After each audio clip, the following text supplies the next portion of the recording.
मेरे पति इस दुनिया में नहीं थे। बस मेरा एक ही बेटा था जो मेरा सहारा था। गर्मी का मौसम था और मेरी आदत थी कि मैं रोज नहाया करती थी।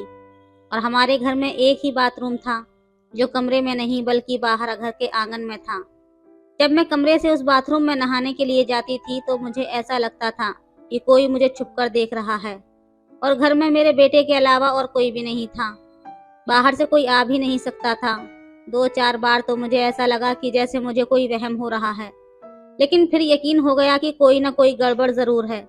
लेकिन ये क्या, घर में तो सिर्फ मेरा जवान बेटा ही था और मैं अपने बेटे पर शक नहीं कर सकती थी। लेकिन फिर मैंने उसके अंदर ऐसी हरकतें देखी कि मुझे उस पर शक करने पर मजबूर होना पड़ा। और जब एक दिन मैंने उसकी गैर मौजूदगी में उसका फ़ोन उठाकर चेक किया तो उसमें एक वीडियो थी। उस वीडियो को देखकर मेरे पैरों से ज़मीन निकल गई।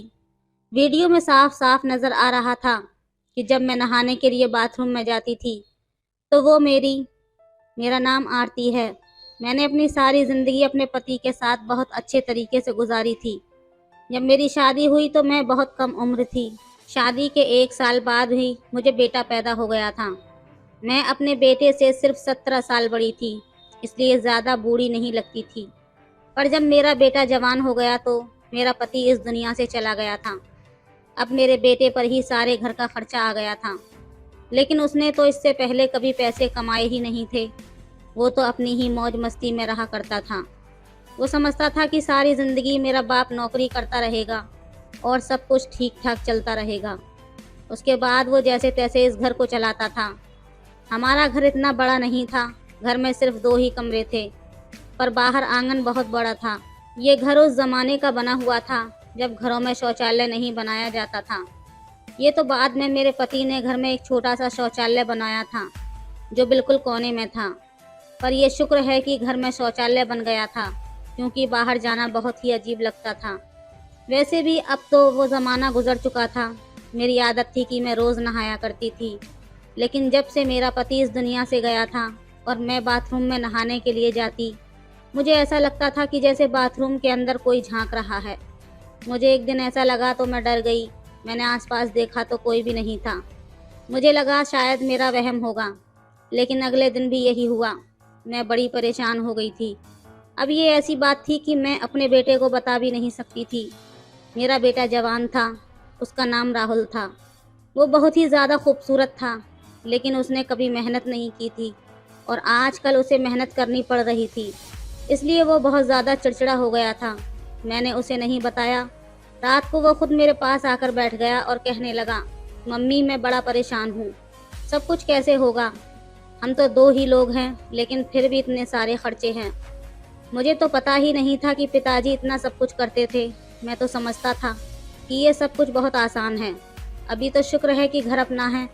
मैंने कहा, बेटा घर तो अपना है, लेकिन घर में भी बहुत सा काम है। अगर मरम्मत नहीं करवाई तो घर भी खराब हो जाएगा।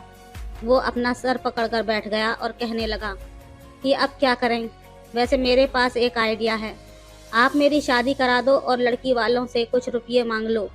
उन पैसों से हम अपना घर भी ठीक कर लेंगे और काम भी कर लेंगे, और मैं कोई कारोबार भी अच्छा सा कर लूँगा। मैंने जब अपने बेटे के मुंह से ये बात सुनी तो मैंने उसे कहा, मैंने तुझे कभी ये सब नहीं सिखाया। ऐसे लड़की वालों से पैसे लेना कोई अच्छी बात नहीं है। तेरे पिताजी ने मेरे माँ बाप से एक भी रुपया नहीं लिया था और तू इस तरह से बात कर रहा है। मैंने डांट दिया उसे और कहा, मुझे ये सब कुछ अच्छा नहीं लगता। मैंने तेरी तरबियत इस तरह से नहीं की कि तू इस तरह की बातें करे। किसी की बेटी को अपने घर लाना कोई आम बात नहीं होती। वो पूरी जीती जागती इंसान होती है, उसका ख्याल भी रखना होता है। तेरे पिताजी बहुत अच्छे इंसान थे। मैं तो चाहती हूँ कि तुम उनसे भी ज़्यादा अच्छा बनकर दिखाओ। और एक तू है कि अभी से ही लड़की के दहेज पर नज़र टिकाए बैठा है कि वो अपने साथ कुछ पैसे लाएगी तो मैं काम कर लूँगा। तू खुद क्यों मेहनत नहीं करता? मेरे बेटे को मेरी बात बहुत बुरी लगी। जाहिर है उसे बुरी लगनी है। वो कहने लगा, मम्मी खर्चे बहुत ज़्यादा हैं। मैं तो आपसे अपने दिल की बात कर रहा था, आपने तो मुझे इतना लंबा लेक्चर दे दिया। ठीक है, मत करवाओ मेरी शादी। मैंने कहा, तेरी शादी तब तक नहीं करवाऊंगी जब तक तू कोई पक्की नौकरी नहीं करेगा। वो इतना कहकर चला गया कि आजकल नौकरी नहीं मिलती, कोई ना कोई जुगाड़ ही करना पड़ता है। मैंने कहा, यह जुगाड़ क्या होता है? तो कहने लगा जुगाड़ का मतलब है शॉर्टकट से पैसा कमाना।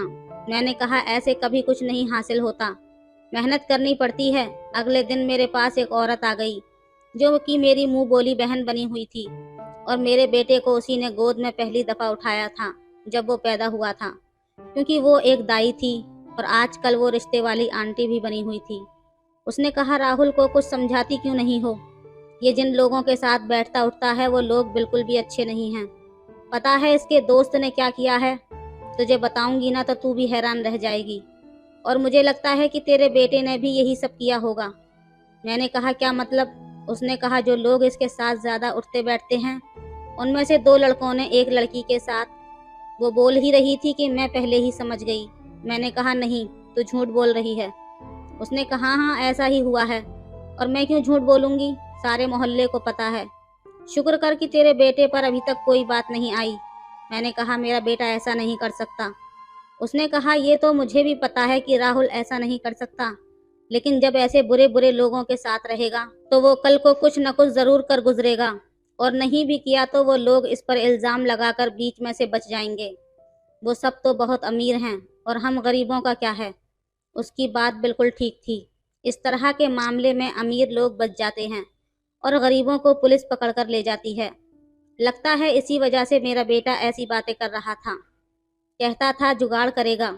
ये जुगाड़ क्या होता है? उसने इस तरह की बातें कहाँ से सीख ली थी? मुझे ये सब कुछ बिल्कुल पसंद नहीं था। सुबह सुबह मैं नहाने के लिए बाथरूम में गई तो नहाते हुए मुझे ऐसा लगा कि जैसे मेरे आसपास कोई खड़ा है।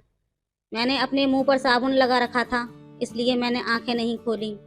लेकिन आज तो हद ही हो गई। मुझे किसी की सांसों की आवाज़ आई, जैसे कोई सांस ले रहा हो। मैं घबरा गई और जल्दी जल्दी कपड़े पहनकर बाहर निकली। जैसे ही बाहर निकली सामने मेरा बेटा खड़ा था। ऐसा लग रहा था कि कहीं से भाग कर आया है। कहने लगा क्या हुआ मम्मी, परेशान लग रही हो? मैंने कहा मुझसे ज़्यादा तो तू परेशान लग रहा है, क्या हुआ है?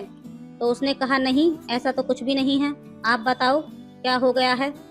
मैं उसे क्या बताती, और मैंने उससे पूछा जब तू बाहर से आया तो तूने यहाँ से किसी को निकलते हुए देखा है क्या? वो कहने लगा इस बात का क्या मतलब है? क्या घर में कोई आदमी आया था? क्या इस घर में आदमी आने का मतलब समझती हैं आप? अगर ऐसा है तो मैं उसे जिंदा नहीं छोड़ूंगा। मैंने कहा पहले पूरी बात तो सुन ले। मैंने उसे कहा कि मुझे ऐसा लगा कि जैसे कोई आसपास खड़ा है। मैंने उसे पूरी बात नहीं बताई क्योंकि मुझे शर्म आ रही थी। तो उसने कहा नहीं, मैं बाहर से ही आया था, कोई भी नहीं था। न गली में कोई था, न इधर उधर कोई था। अगर कोई नहीं था तो फिर मैंने जिसको महसूस किया वो कौन था? जो कोई भी था इतनी जल्दी भाग नहीं सकता था। इसके बाद भी वो एक दफ़ा ऐसा ही हुआ, और जैसे ही मैं बाथरूम से निकली तो बाहर मेरा बेटा ही खड़ा था। ऐसा क्यों होता था कि मुझे साफ महसूस होता था कि कोई मुझे देख रहा है, और फिर बाहर मेरा बेटा ही खड़ा होता था। इस घर में मेरे बेटे के अलावा और कोई भी नहीं था, पर मेरा बेटा ऐसा कैसे कर सकता था? मुझे ऐसा लगता था कि जब मैं नहाती हूँ तो कोई मुझे देखता है, लेकिन मेरा बेटा ऐसा क्यों करेगा? वो तो मेरा अपना बेटा था। मेरे दिमाग में ये बात तब तक नहीं आई जब तक मेरी दोस्त ने एक कहानी नहीं सुना दी। वो यही कहती थी कि उसके पास सारे मोहल्ले की खबर रहती थी। एक दिन मेरे पास आई और कहने लगी तुझे पता है वो जो सरला है ना, उसकी 18 साल की जो बेटी है माया, उसकी वीडियो वायरल हो गई है। मैंने कहा कैसी वीडियो? तो कहने लगी वही वीडियो जैसी आजकल वायरल होती हैं, जो धूम मचा देती हैं। मैंने कहा ये तो बड़ी बुरी बात हुई, वीडियो किसने वायरल कर दी? तो वो कहने लगी अगर तुझे बताऊंगी ना कि उसकी वीडियो किसने वायरल की है तो तू भी पागल हो जाएगी। मैंने कहा बताओ तो। उसने मुझे एक ऐसी बात बताई कि मैं हैरान रह गई। सोचने लगी कि ये समाज किस तरफ जा रहा है। उसने कहा उसकी वीडियो उसके पति ने वायरल की है और दोनों आपस में मिले हुए हैं। वीडियो बेची है उन्होंने लाखों रुपए के लिए। कह रहे थे कि कुछ दिन बाद लोग भूल जाएंगे, हमसे कोई पूछेगा तो हम कह देंगे कि वीडियो नकली है। मैंने कहा इतनी अंदर की बात तुझे कैसे पता चल गई? वो कहने लगी ये छोड़, ये अंदर की बात है या बाहर की, लेकिन ये देख कि किस तरह की हरकतें हो रही हैं आजकल। एक पति अपनी पत्नी की वीडियो को वायरल कर रहा है सिर्फ पैसे कमाने के लिए। तुझे नहीं लगता कि ये समाज पता नहीं किस तरफ जा रहा है? हमें तो अपने बच्चों को संभाल कर रखना चाहिए। उसकी एक जवान बेटी थी जिसकी शादी वो मेरे बेटे राहुल से करवाना चाहती थी, लेकिन वो ये भी कहती थी कि पहले अपने बेटे का कोई पक्का काम करवा दो। उसकी बेटी का नाम रूपाली था और मुझे भी वो बहुत अच्छी लगती थी। मैंने एक दफ़ा अपने बेटे से बात की थी तो उसने कहा था कि लड़की तो बुरी नहीं है, लेकिन ये जो आप कह रही हो कि उसकी माँ ने शर्त रखी है, मुझे इस तरह की हरकतें पसंद नहीं। वो भी तो हमारी तरह गरीब है, किसी अमीर घर से बेटी लेकर आनी चाहिए। मैं उसे मना करती थी कि ऐसी बातें ना किया कर, गरीबों के घर में गरीबों की बेटी ही रहती हैं, अमीरों की बेटियां गरीबों के घर में गुजारा नहीं करती। मुझे एक बात की समझ नहीं आती थी कि मेरा बेटा इतना लालची कब से हो गया था। उसके दिमाग में ऐसी बातें क्यों आती थीं कि लड़की आएगी तो साथ में पैसे लेकर आएगी। मैंने किसी गरीब की बेटी से शादी नहीं करनी। मैंने उससे कहा कि तुम कोई अच्छी सी नौकरी तलाश कर दो तो मैं तुम्हारी शादी रूपाली से करा दूंगी, लेकिन ज़्यादा वक्त नहीं लगा सकते हो क्योंकि वो भी जवान हैं और तुम भी, और लड़कियों की शादी जल्दी करवा देनी चाहिए। उसकी माँ उसकी जल्दी शादी करवाना चाहती थी। अब तो तेरे पिताजी भी इस दुनिया से चले गए, अब तुझे ही सब कुछ करना है, तो अच्छा है ना कि कोई नौकरी कर ले। मेरा बेटा कहने लगा, नौकरी नहीं मिली है, लेकिन एक काम मिला है जिसमें बहुत सारे पैसे हैं, पर काम थोड़ा गलत है। मैंने कहा, क्या मतलब? कौन सा काम है और तू ऐसे क्यों कह रहा है कि थोड़ा गलत है? ये थोड़ा गलत का क्या मतलब होता है? जो गलत होता है वो पूरी तरह से गलत होता है। मेरे बेटे ने कहा, मम्मी आपको बताकर तो मैं पछता रहा हूँ, ऐसी बात नहीं है, बाद में आपको बताऊंगा। और वो ये सब कहकर कहीं चला गया।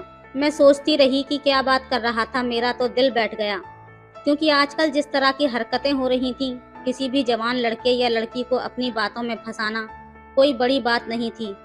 हमारा मोहल्ला बहुत बड़ा था, उसमें बहुत सी कहानियाँ होती थीं और मेरी दोस्त को हर कहानी की खबर होती थी, इसलिए वो मुझे बातें बताती रहती थी और मैं परेशान होती रहती थी कि मेरा भी एक जवान बेटा है, कहीं कल को कुछ करना बैठे।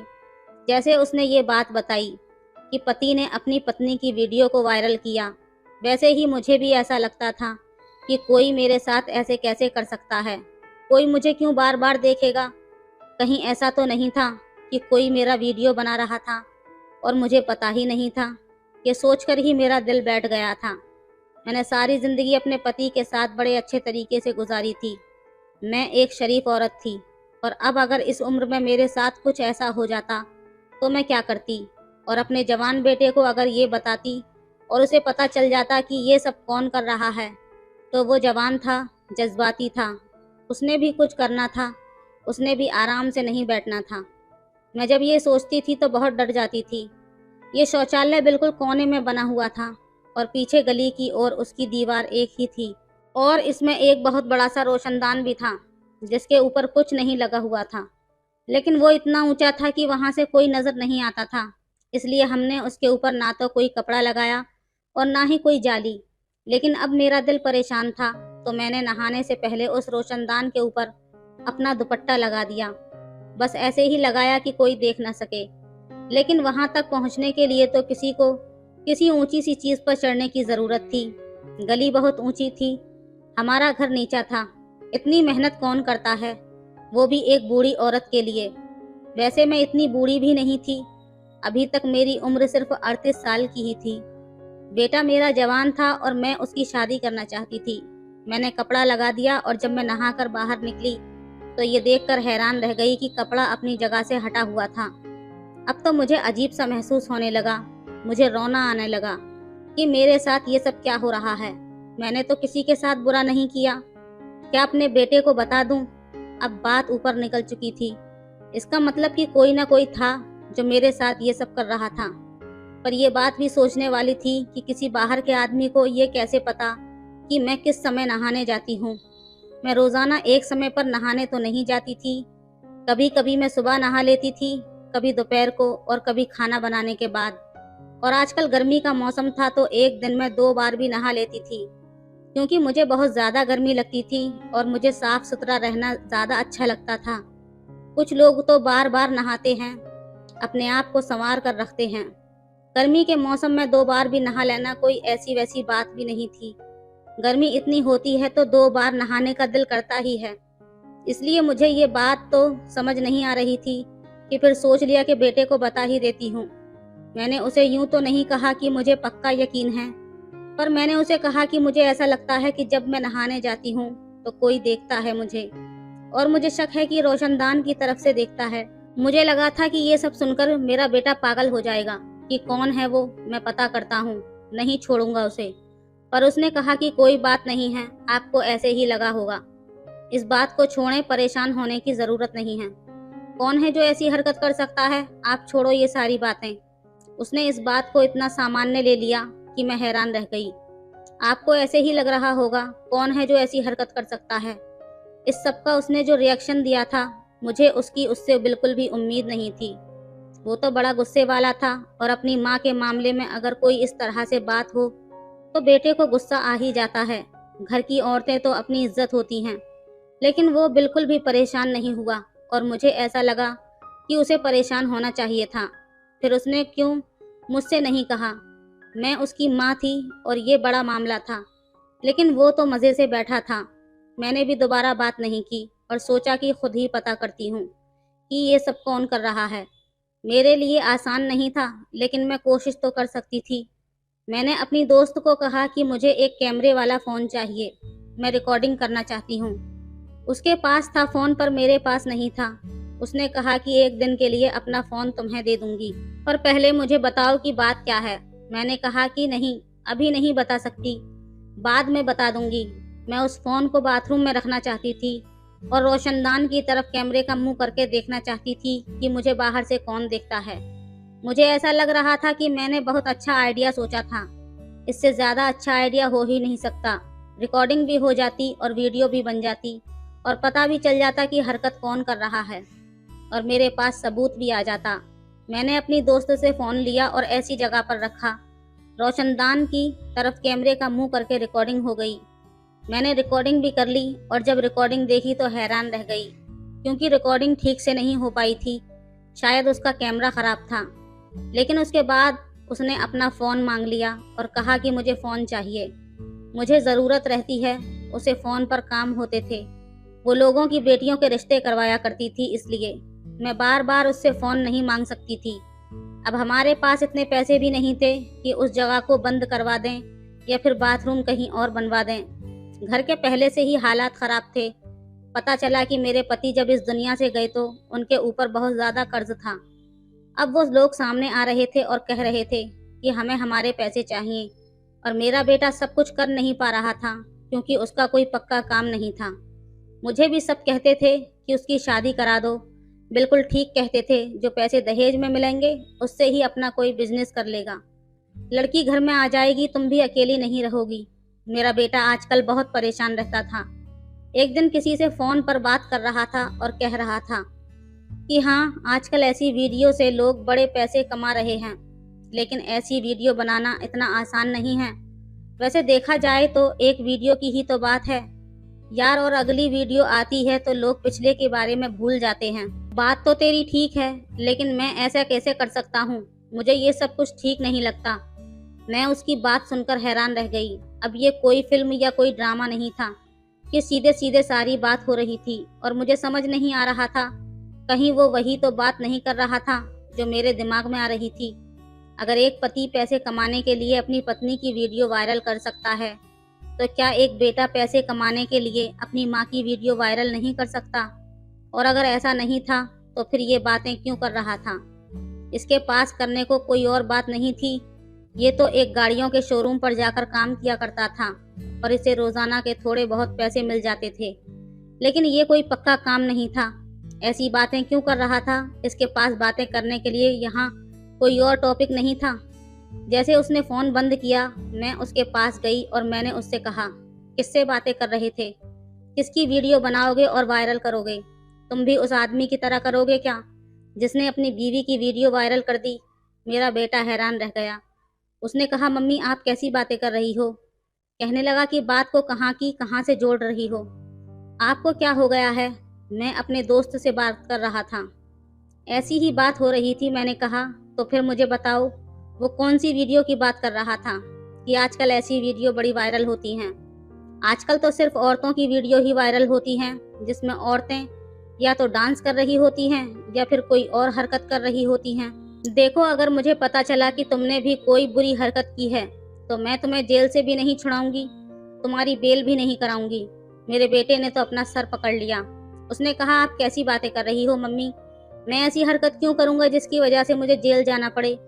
मैंने कहा कि मैंने तुम्हें कहा था कि मुझे ऐसा लगता है कि जब मैं नहाने जाती हूँ तो कोई बाहर से खड़ा होकर मुझे देखता है। उसके बारे में तुमने क्या किया? पहले तो वो घबरा गया और बाद में कहने लगा, मैंने भी आपको कहा था कि आपको वहम हो रहा है, ऐसा कुछ नहीं है। अब मुझे भी गुस्सा आ गया और मैंने उससे कहा, और अगर ऐसा होगा तो फिर तू क्या कर लेगा? क्या उखाड़ लेगा उस बंदे का? तुझे शर्म नहीं आती? तो एक दफा कंफर्म करके देखता ऐसा है या नहीं।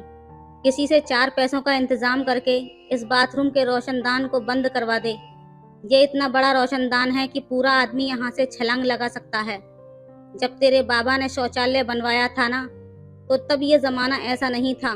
मुझे तो ऐसा लग रहा था कि ये सब सुनकर तू गुस्से से लाल पीला हो जाएगा और कुछ न कुछ जरूर करेगा, लेकिन तू तो कुछ भी नहीं कर रहा, हाथ पर हाथ रखकर बैठा है। मेरे बेटे ने अजीब सी बात कह दी। उसने कहा, अगर आपको ऐसा लगता है कि बाथरूम में जाते हुए आपको कोई देखता है तो फिर आप बाथरूम में न जाया करो। ऐसी उल्टी बात वही आदमी कर सकता है जिसका दिमाग उलझा हुआ हो, और उसका दिमाग बहुत ज्यादा उलझा हुआ था। ऐसे कैसे हो सकता था कि मैं बाथरूम में ना जाऊं? गर्मी का मौसम था, क्या मैं नहाती भी नहीं? मुझे तो नहाने का शौक था, साफ सुथरा रहने की आदत थी। मैं इस बारे में सोचती रहती थी और अब मुझे पता चल गया कि मुझे क्या करना है। मुझे अपने बेटे पर नजर रखनी थी, क्योंकि इस घर में कोई भी नहीं था और ऐसे कोई किसी के घर में नहीं आता। मैं तो हैरान थी कि मेरे बेटे को अचानक से क्या हो गया। वो तो छोटी छोटी बातों पर इतना गुस्सा करता था, लड़ने मरने को तैयार हो जाता था, लेकिन अब बिल्कुल सामान्य हो गया था। उधर रूपाली की माँ बार बार कहती थी कि मेरी बेटी तेरे बेटे को पसंद करती है, उसे कहो कि कोई अच्छी सी नौकरी कर ले ताकि इन दोनों की सगाई कर दी जाए। लेकिन मैं कहती, मेरे बेटे को तो आजकल कुछ समझ ही नहीं आ रहा कि वो किस तरफ जा रहा है। लेकिन रूपाली भी पागल थी जो राहुल से प्यार कर बैठी थी, और मुझे लगता था कि अगर वाकई ऐसी बात है तो उसने किसी और से शादी नहीं करनी थी, चाहे उसे कुछ साल तक इंतजार करना पड़ता, क्योंकि वो मेरे दोस्त की इकलौती बेटी थी और वो अपने घर में सबसे ज्यादा लाडली थी और मुझे भी बहुत ज्यादा सुंदर भी लगती थी। एक मुसीबत नहीं थी मेरे सर पर, अपने बेटे पर नजर तो रखनी ही थी, लेकिन नजर तब रखती ना जब वो ज्यादातर घर पर होता। आजकल तो वो घर से बाहर ही रहता था, लेकिन जब तक मैं खाना वगैरह बना रही होती थी तब तक घर में ही होता था। एक दिन मैं नहाने के लिए गई तो उसका फोन उसके कमरे में पड़ा हुआ था। पता नहीं मेरे दिमाग में क्या आया, मैंने कहा कि उसका फोन चेक करती हूँ कि उसके फोन में क्या है। आखिर मेरा बेटा है, मैं उसका फोन चेक कर सकती हूँ। मैंने गैलरी खोली तो उसमें एक वीडियो थी जिसे ऊपर से देखते ही मेरा दिल बैठ गया। जब मैंने उस वीडियो को खोला तो मेरे पैरों से जमीन निकल गई। ये वीडियो बाथरूम की थी और साफ नजर आ रहा था कि उस वीडियो में क्या हो रहा था। मेरी आंखों से आंसू आ गए और मेरी अजीब सी हालत हो गई। मैं बार बार देख रही थी कि और भी वीडियो हैं, लेकिन एक ही वीडियो थी। मैं यही देख रही थी कि अचानक किसी ने मेरे कंधे पर हाथ रखा। मैं डर गई और बुरी तरह से चौंक गई। पीछे मुड़कर देखा तो मेरा बेटा खड़ा था और उसने देख लिया था कि उसका फोन मेरे हाथ में है और मैं वीडियो भी देख चुकी हूँ। अब उसके चेहरे पर डर था और मेरी आंखों में सिर्फ एक सवाल था, जो सवाल मैंने उससे पूछ ही लिया और जवाब जानकर मैं हैरान रह गई। मैंने अपने बेटे की तरफ देखा, मेरी आंखों में आंसू थे। मैंने कहा, यह सब कुछ तूने कब किया, कैसे किया और क्यों किया, बता मुझे।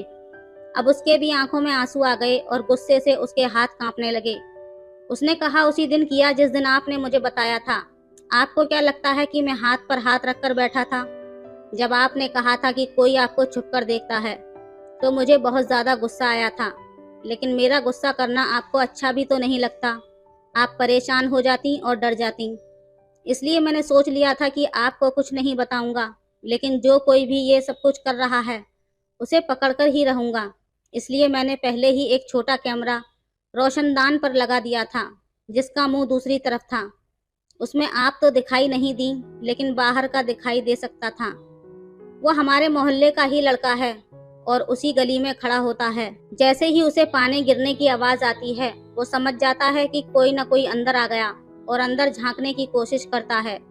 मैंने उसका नाम और घर का पता भी मालूम कर लिया है। दिल तो करता था कि सीधा उसके घर जाऊं और वहीं पर जाकर उसे गोली मार दूं, लेकिन अपने दोस्त से बात की तो उसने कहा कि इस तरह करने से कुछ नहीं होगा। हो सकता है उसने तुम्हारी माँ की कोई वीडियो बनाई हो जो उसके पास हो। पहले हमें उसे वीडियो निकलवानी होगी। उसी से बात कर रहा था। यही वो कह रहा था कि आजकल ऐसी वीडियो बिकती हैं। जब आपने मेरी बात सुन ली थी, मैंने मोहल्ले के कुछ लोगों से बात की है और हम उसे रंगों हाथों पकड़ना चाहते हैं। हम ऐसा करेंगे कि उसे ये लगेगा कि कोई बाथरूम में आ गया और नहाने लगा है, और जैसे ही वो अंदर की तरफ झांकने लगेगा उसे रंगे हाथों पकड़ लेंगे। अगर वैसे उसे कहेंगे कि तुम ये सब कुछ क्यों करते हो, तो वो कभी भी नहीं मानेगा। लेकिन जब उसे रंगों हाथों पकड़ लेंगे तो वो सारे मोहल्ले के सामने पकड़ा जाएगा और उसके बाद कोई भी उसका साथ नहीं देगा। आपसे ज्यादा मुझे गुस्सा है, आपसे ज्यादा मैं बेचैन हूँ उसे सीधा करने के लिए, लेकिन मुझे सब्र से काम लेना होगा क्योंकि हम उसे पकड़ना चाहते हैं और ऐसे लोगों को पकड़ना आसान नहीं है। आपको पता है, आपने कहा था कि एक लड़की की वीडियो वायरल हुई है, वो भी इसी ने की थी, लेकिन उसका इल्जाम उसके पति पर लगा दिया था। कौन सा पति ऐसा कर सकता है, ये तो सोचने की बात है।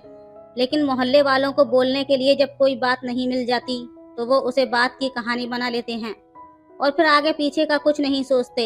ये लड़का हमारे पूरे मोहल्ले का सबसे ज्यादा बिगड़ा हुआ लड़का है और इसने और भी बहुत सी लड़कियों को जलील करके रखा हुआ है। कभी लड़कियों को छेड़ता है तो कभी कुछ, लेकिन अब मेरे हाथों से नहीं बचेगा। मैं दिल ही दिल में सोचने लगी कि मैंने अपने बेटे को कितना गलत समझा था, पर मैंने भी बात नहीं बताई। वो मेरा अपना बेटा था, कोई गैर नहीं। तो फिर मेरे साथ ऐसा कैसे कर सकता था? पर मैं भी क्या करती। आजकल ये समाज किस तरफ जा रहा है ये हम सभी जानते हैं, पर मुझे अपने ऊपर बहुत गुस्सा आ रहा था। उसके बाद मेरे बेटे ने ऐसा ही किया। उसने बकायदा प्लान बनाया और जैसे ही वो लड़का दूसरी तरफ से रोशनदान के ऊपर ध्यान देने लगा, मेरे बेटे ने फौरन उसे पकड़ लिया। मोहल्ले के लोगों ने उसे देख लिया था।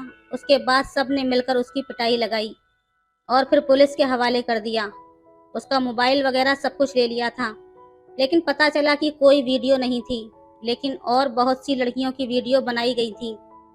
पुलिस ने कहा कि इसके ऊपर तो बहुत सारे केस बनते हैं, एफआईआर करो, हम इसे नहीं छोड़ेंगे। इसके बाद मैंने वो रोशनदान भी बंद करवा दिया। बेटे की नौकरी भी लग गई और उसकी शादी रूपाली के साथ ही करवाने के बारे में सोचा। उन दोनों की सगाई हो गई और अब शादी होने वाली है।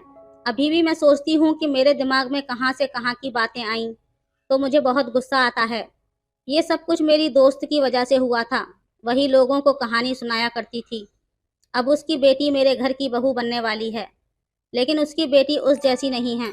वैसे तो मेरी दोस्त बुरी नहीं थी, लेकिन मुझे उसकी हरकत अच्छी नहीं लगी। मेरा बेटा है, वो मेरे साथ ऐसा नहीं कर सकता था, और उसने मेरे दिमाग में इतनी गंदगी भर दी कि मैंने अपने बेटे के बारे में बुरा सोचा। मैं ये कैसे भूल गई कि मैंने अपने बेटे को खुद बड़ा किया। क्या मैंने उसे ऐसी हरकतें सिखाई थी? लेकिन ये भी सच था कि हमारे समाज में जिस तरह की हरकतें हो रही हैं। आप लोग बताएं कि आपकी ज़िंदगी में कभी कोई ऐसा हादसा हुआ है, और आपकी इस कहानी के बारे में क्या राय है, हमें कमेंट में ज़रूर बताएं। वीडियो अच्छी लगे तो लाइक करें, शेयर करें, सब्सक्राइब करें। धन्यवाद।